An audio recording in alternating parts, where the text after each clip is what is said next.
आप सभी भक्तों को आने वाली शक्तिला एकादशी की हार्दिक शुभकामनाएं। भक्तों, माघ माह की कृष्ण पक्ष की एकादशी को शक्तिला एकादशी कहा जाता है। हिंदू धर्म में इस दिन का बहुत महत्व है, क्योंकि ऐसा माना जाता है कि इस दिन भगवान विष्णु की पूजा करने से भगवान श्री हरि विष्णु उनकी सभी मनोकामनाएं पूरी करते हैं। ऐसा माना जाता है कि इस व्रत को करने से कन्यादान यानी सोने का दान करने और 1000 साल की तपस्या के बराबर पुण्य मिल है। हिंदू धर्म में एकादशी तिथि का विशेष महत्व बताया गया है। इस शुभ अवसर पर लक्ष्मी नारायण जी की पूजा का विधान है, साथ ही उनके निमित्त एकादशी का व्रत भी रखा जाता है। धार्मिक मान्यताओं के अनुसार एकादशी का व्रत रखने से मनोवांछित फल की प्राप्ति होती है और साथ ही जीवन में सभी सुखों का आगमन होता है। एकादशी व्रत महिला और पुरुष दोनों रख सकते हैं। माघ माह में शक्तिला एकादशी का व्रत रखा जाता है। शक्तिला एकादशी का अपना अलग महत्व होता है। इस दिन विष्णु भगवान की पूजा की जाती है। इस एकादशी साल की दूसरी एकादशी है। शक्तिला एकादशी का व्रत रखने से घर में सुख समृद्धि का वास होता है। लेकिन दोस्तों, इस बार 2025 में शक्तिला एकादशी व्रत को लेकर लोगों के मन में कंफ्यूजन बना हुआ है कि यह व्रत किस दिन रखा जाएगा, 25 या 26 जनवरी। पूजा पाठ कैसे किया जाएगा, शुभ मुहूर्त क्या रहेगा, व्रत में क्या खाना है और क्या नहीं खाना है। इस वीडियो में हम आपका सारा कंफ्यूजन दूर कर देंगे। बस आपको संपूर्ण जानकारी के लिए टोटल वास्तु ज्ञान की इस वीडियो को पूरा देखना होगा। और भी बहुत सारे लोगों के प्रश्न आ रहे हैं कि तिला एकादशी के दिन चावल खा सकते हैं या नहीं खा सकते हैं, पहली बार यह व्रत कर सकते हैं या नहीं। इन सभी प्रश्नों के उत्तर आज हम इस वीडियो में जानेंगे। शक्तिला एकादशी माघ माह के कृष्ण पक्ष की एकादशी को मनाई जाती है। इस दिन विशेष रूप से तिल का दान और सेवन किया जाता है और भगवान विष्णु की पूजा विधि पूर्वक करने का महत्व है। हिंदू धर्म में एकादशी के व्रत का विशेष महत्व है, क्योंकि इसे पापों के नाश और पुण्य की प्राप्ति के लिए सर्वोत्तम अवसर माना जाता है। प्रत्येक एकादशी का अपना विशेष महत्व होता है और शक्तिला एकादशी भी उन विशेष एकादशियों में से एक है, जो विशेष रूप से तिलों के माध्यम से पापों के नाश और पुण्य की प्राप्ति का मार्ग खोलती है। भक्तों, आज हम इस वीडियो के माध्यम से बारी बारी से सभी जानकारी देते हुए चलेंगे, इसीलिए आप वीडियो को पूरा ही देखें, आधा अधूरा ना देखें। कई लोग होते हैं जो वीडियो को काट काट कर देखते हैं और फिर ऐसे व्यक्ति को जीवन में कभी सफलता हासिल भी नहीं हो सकती। इसलिए वीडियो को आधा अधूरा छोड़कर ना जाएं। आप वीडियो को पूरा ही देखा करें। भक्तों, चलिए सबसे पहले हम आपको बता देते हैं कि तिला एकादशी की सही डेट टाइम क्या है। फिर हम आपको बारी बारी से सभी जानकारी बताते हुए चलेंगे और यह भी बताएंगे कि वह कौन सी चीज है जो हमें शक्तिला एकादशी के दिन जरूर ही खा लेनी चाहिए। और भक्तों, साथ में हम आपको बताएंगे कि इस दिन एक चीज भूलकर भी नहीं खानी चाहिए। अगर आप यह चीज भूलकर भी खा लेते हो तो आपके घर में मृत्यु भी हो सकती है। तो ऐसा अनर्थ काम भूलकर भी मत करना और अनर्थ होने से पहले वीडियो को आप पूरा जरूर देख लेना। बहुत ही खास और ज्ञानवर्धक वीडियो है। तो चलिए भक्तों, जानते हैं शक्तिला एकादशी की सही डेट टाइम के बारे में। लेकिन दोस्तों, उससे पहले आपसे हाथ जोड़कर एक रिक्वेस्ट करते हैं कि अगर आप इस चैनल पर नए हैं तो चैनल को सब्सक्राइब करके वीडियो को एक लाइक जरूर करें। साथ ही आप अपनी राशि को कमेंट बॉक्स में जरूर डाल दें, क्योंकि हम राशि से जुड़ा भाग्य भी बताते हैं और भाग में चल रही परेशानियों को तत्काल दूर करने के लिए आसान से आसान उपाय भी बताते हैं। इसलिए आप अपनी राशि कमेंट बॉक्स में जरूर डाल दें। भक्तों, चलिए जान लेते हैं कि 2025 में शक्तिला एकादशी की सही डेट टाइम क्या है। शक्तिला एकादशी हर साल माघ मास के कृष्ण पक्ष की एकादशी को पड़ती है, जिसे शक्तिला एकादशी कहते हैं। सनातन धर्म में इस एकादशी का खास महत्व होता है। चलिए भक्तों, जानते हैं शक्तिला एकादशी का महत्व, शुभ मुहूर्त और पूजा विधि के बारे में। भक्तों, हिंदू पंचांग के अनुसार इस बार माघ माह के शुक्ल पक्ष की एकादशी तिथि की शुरुआत 24 जनवरी शुक्रवार को 7:02 पर होगी। वहीं इस तिथि का समापन अगले दिन 25 जनवरी शनिवार को रात 8:31 पर होगा। उद्या तिथि के अनुसार इस बार षट्तिला एकादशी का व्रत 25 जनवरी को रखा जाएगा। भक्तों, षट्तिला एकादशी के पारण की बात करें तो एकादशी तिथि के व्रत में पारण का विशेष महत्व होता है। इस व्रत का पारण 26 जनवरी को सूर्योदय के बाद और द्वादशी तिथि समाप्त होने से पहले किया जाएगा। ऐसे में पंचांग के अनुसार इस दिन पारण का 26 जनवरी 2025 को शुभ समय सुबह 7:01 से सुबह 9:02 तक है। भक्तों, आपकी जानकारी के लिए हम आपको बता दें कि तिला एकादशी पर ध्रुव योग का संयोग बन रहा है। इसके साथ ही शिववास योग का भी निर्माण हो रहा है। इन दोनों योग में लक्ष्मी नारायण जी की पूजा करने से साधक को मनोवांछित फल की प्राप्ति होती है, साथ ही सुख और सौभाग्य में वृद्धि होती है। षट्तिला एकादशी के दिन तिल का विशेष महत्व होता है और तिल का दान विशेष रूप से पुण्यकारी माना जाता है। तिल का उपयोग पूजा में भी किया जाता है। भक्तों, इस तिल के तेल का दीपक जलाया जाता है और तिल से बने लड्डू या तिलकुट का प्रसाद अर्पित करना बेहद ही लाभदायक माना जाता है। इस दिन उपवास रहकर भगवान विष्णु की पूजा करने से विशेष फल की प्राप्ति होती है और पापों का नाश होता है। हिंदू धर्म में तिल का उपयोग शारीरिक और मानसिक शुद्धि के लिए किया जाता है और इस दिन तिल का दान करने से मोक्ष की प्राप्ति होती है। चलिए अब हम सफला एकादशी का महत्व भी जान लेते हैं। पौराणिक मान्यताओं के अनुसार बताया गया है कि षट्तिला एकादशी का महत्व एक विशेष हिंदू धर्म से संबंधित विषय है, जो विशेष रूप से माघ माह के शुक्ल पक्ष की एकादशी तिथि को मनाई जाती है। यह एक महत्वपूर्ण धार्मिक व्रत है जिसे श्रद्धालु भगवान विष्णु की पूजा, उपवास और तिल दान करके करते हैं। इस दिन का धार्मिक, आध्यात्मिक और सामाजिक महत्व बहुत अधिक है और इसे विशेष रूप से पापों के नाश और पुण्य के अर्जन के लिए मनाया जाता है। इस दिन का पालन करने से व्यक्ति को जीवन में सुख, शांति और समृद्धि प्राप्त होती है। भक्तों, इस दिन तिल का दान विशेष रूप से पुण्यकारी होता है, जिससे व्यक्ति को संसार और पारलौकिक सुख प्राप्त होते हैं। इस दिन तिल का सेवन या तिल का दान विशेष रूप से पापों के नाश और पुण्य की प्राप्ति के लिए किया जाता है। षट्तिला एकादशी के दिन विशेष रूप से भगवान विष्णु की पूजा की जाती है। भगवान विष्णु को संसार के पालनहार के रूप में पूजा जाता है। इस दिन विष्णु के 24 अवतारों के स्वरूपों की पूजा करने का विशेष महत्व है। इस दिन भगवान विष्णु के नाम का जप, उनकी पूजा और उपवास से व्यक्ति की आत्मा को शांति मिलती है और उसके पाप नष्ट होते हैं। भगवान विष्णु का ध्यान करने से समस्त संसार में सुख और समृद्धि का वास होता है। भक्तों, हमने वीडियो के डिस्क्रिप्शन में अपने एक शुरू करते हैं।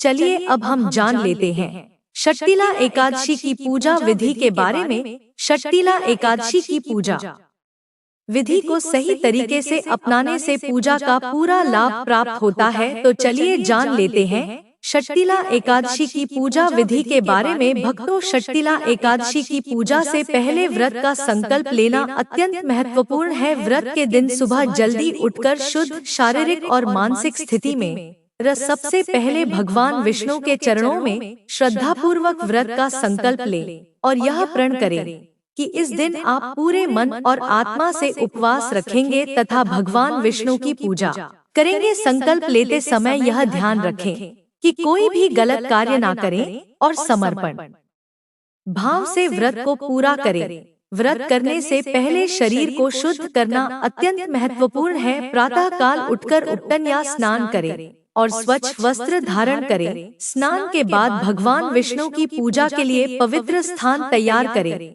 यह ध्यान रखें कि पूजा स्थल पर स्वच्छता का विशेष ध्यान रखें, क्योंकि शुद्धता से ही भगवान का ध्यान और पूजा सफल होती है। षट्तिला एकादशी के दिन भगवान विष्णु की पूजा विशेष रूप से करनी चाहिए। इसके बाद पूजा स्थल पर भगवान विष्णु की प्रतिमा या चित्र स्थापित करें। यदि आपके पास भगवान विष्णु की प्रतिमा नहीं है तो आप लक्ष्मी माता की प्रतिमा रख ले। इसके बाद सबसे पहले दीपक लगाकर भगवान विष्णु की पूजा शुरू करें। दीपक का तेल तिल का होना चाहिए, इससे तिल का विशेष प्रभाव होता है और यह पूजा को अधिक पुण्यदायी बनाता है। इसके बाद भक्तों भगवान विष्णु का पंचामृत से अभिषेक करें। जिसमें दूध, दही, शहद, घी और चीनी मिलाकर भगवान की पूजा की जाती है। यह अभिषेक भगवान विष्णु को प्रसन्न करने के लिए किया जाता है। पूजा में तिल का उपयोग अत्यधिक महत्व रखता है। तिलों को भगवान विष्णु को अर्पित करें और उनका आशीर्वाद प्राप्त करें। तिल के लड्डू, तिलकूट या तिल से बने अन्य पदार्थों का अर्पण करें। पूजा पर गंगाजल का छिड़काव करें, क्योंकि यह पवित्रता और शुद्धता का प्रतीक माना जाता है। यह पूजा को अधिक फलदायक बनाता है। इस दिन नवग्रह पूजा भी की जा सकती है, क्योंकि तिल का दान ग्रहों के कुप्रभाव को दूर करने के लिए सहायक माना जाता है। नवग्रहों की पूजा करके उनका आशीर्वाद प्राप्त करें।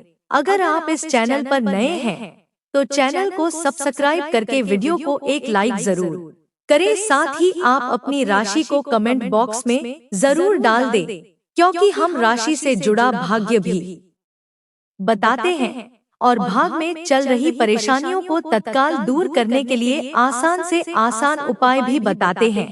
इसलिए आप अपनी राशि कमेंट बॉक्स में जरूर डाल दें। चलिए भक्तों, अब हम षट्तिला एकादशी की सरल पूजा विधि के बारे में भी जान लेते हैं। षट्तिला एकादशी के दिन सुबह जल्दी उठकर ब्रह्मा मुहूर्त में स्नान कर लें, स्वच्छ वस्त्र धारण करके मंदिर की साफ सफाई कर लें और मंदिर को गंगाजल से पवित्र कर लें। उसके बाद लकड़ी की चौकी लें और उस पर पीला कपड़ा बिछाकर भगवान विष्णु की प्रतिमा को स्थापित कर लें। आप चाहे तो भगवान कृष्ण की प्रतिमा भी स्थापित कर सकते हैं। पंचामृत से भगवान विष्णु का अभिषेक करें और इस दिन भगवान विष्णु को पीला चंदन, अक्षत, पीले फूल अवश्य अर्पित करें। भगवान विष्णु की पूजा करें और षट्तिला एकादशी की व्रत कथा का पाठ करें। साथ ही विष्णु चालीसा का पाठ भी करें। सबसे आखिर में भगवान की आरती करके भोग लगाएं और प्रार्थना करें। अगले दिन सुबह व्रत का पारण करें और जरूरतमंद लोगों के बीच में दान पुण्य करें। आइए भक्तों, अब हम जान लेते हैं षट्तिला एकादशी व्रत के लाभ। इस दिन उपवास रहकर पवित्र नदियों में स्नान और यथासंभव श्रद्धा भाव से पूजा करने से न केवल पितरों को मोक्ष मिलता है, बल्कि व्यक्ति को भी जीवन के सभी दुखों से मुक्ति मिलती है। इसे एक अत्यधिक पुण्य देने वाला दिन माना जाता है। इस दिन तिल के उपयोग तथा दान का बहुत महत्व माना गया है। इस दिन भगवान श्री विष्णु का पूजन तिल से करने का महत्व है। नहाते समय जल में तिल मिलाकर स्नान करने से आरोग्य अच्छा रहता है तथा तिल का दान, हवन और तर्पण आदि करना चाहिए। इस दिन तिल का अधिक से अधिक उपयोग करने से पुण्य प्राप्त होता है। भगवान विष्णु का प्रिय व्रत एकादशी प्रत्येक माह में 2 बार आता है। एक कृष्ण पक्ष और दूसरा शुक्ल पक्ष में। एक वर्ष में 24 एकादशी आती है और जिस वर्ष अधिक मास हो उस वर्ष इनकी संख्या 26 हो जाती है। एकादशी का व्रत माघ मास की कृष्ण पक्ष की एकादशी को रखा जाता है, जिसे षट्तिला एकादशी कहा जाता है। इस एकादशी के व्रत से सभी पापों का नाश होता है। व्रत के दौरान यदि श्रद्धा और पूर्ण निष्ठा के साथ भगवान विष्णु की पूजा की जाए तो व्यक्ति को न केवल भौतिक सुख बल्कि आध्यात्मिक उन्नति और मोक्ष की प्राप्ति होती है। भक्तों, इस दिन व्रत रखकर भगवान विष्णु और माता लक्ष्मी की पूजा करनी चाहिए। साथ ही तुलसी के पौधे में जल में गन्ने का रस मिलाकर अर्पण करें। शाम के समय सत्यनारायण की कथा अवश्य सुने। साथ ही जरूरतमंदों के बीच दान करने से सभी प्रकार के पाप समाप्त हो जाते हैं। भक्तों, चलिए अब हम जान लेते हैं कि मोक्ष प्राप्ति के लिए षट्तिला एकादशी के दिन क्या करें और क्या नहीं करना चाहिए। उपवास रखें या नहीं। सबसे पहले आपको बता देते हैं कि षट्तिला एकादशी के दिन क्या करना चाहिए। देखिए दोस्तों, पहली बात, सनातन धर्म में एकादशी व्रत का बहुत महत्व माना गया है। माघ मास के कृष्ण पक्ष की एकादशी को षट्तिला एकादशी के नाम से जाना जाता है। माघ मास भगवान विष्णु को अति प्रिय है। माघ मास में व्रत, पूजा और स्नान करने वाले मनुष्यों पर भगवान विष्णु प्रसन्न रहते हैं और उन्हें सुख, सौभाग्य, धन, संतान और मोक्ष प्रदान करते हैं। इसलिए इस एकादशी का और भी महत्व बढ़ जाता है। षट्तिला एकादशी को उपवास करके तिलों से ही स्नान, दान, तर्पण, हवन, भोजन और पूजन करना चाहिए। फिर द्वादशी को प्रातः काल विधि विधान से भगवान वैकुंठ की पूजा अर्चना करें। फिर ब्राह्मणों को भोजन करा दक्षिणा देने से प्राणी इहलोक में मनोवांछित फल भोग कर अंत में विष्णु पद प्राप्त कर लेता है। आइए जानते हैं कि धार्मिक मत के अनुसार भगवान विष्णु को प्रसन्न करने व पुण्य की प्राप्ति के लिए इस दिन क्या करें, क्या ना करें। सबसे पहली बात भक्तों, इस दिन प्रातः स्नान वाले जल कुछ बूंद गंगाजल और तिल मिला ले और उसके बाद ओम नमो भगवते वासुदेवाय नमः मंत्र का जप करते हुए स्नान करें। ऐसा करने से सुख सौभाग्य की प्राप्ति होती है और आध्यात्मिक ऊर्जा का विकास होता है। एकादशी के दिन ब्रह्ममुहूर्त में उठकर स्नान करने के बाद भगवान विष्णु की पूजा अर्चना जरूर करें। इसके बाद शक्ति एकादशी के दिन तुलसी की पूजा जरूर करें, साथ ही तुलसी की परिक्रमा अवश्य लगाएं। दूसरी बात, तिला एकादशी के दिन व्रत करने वाले और न व्रत रखने वाले सभी को तिल के तेल से मालिश करना बहुत शुभ रहता है। ऐसा करने से शरीर निरोग होता है और सर्दी से उत्पन्न विकार दूर होते हैं।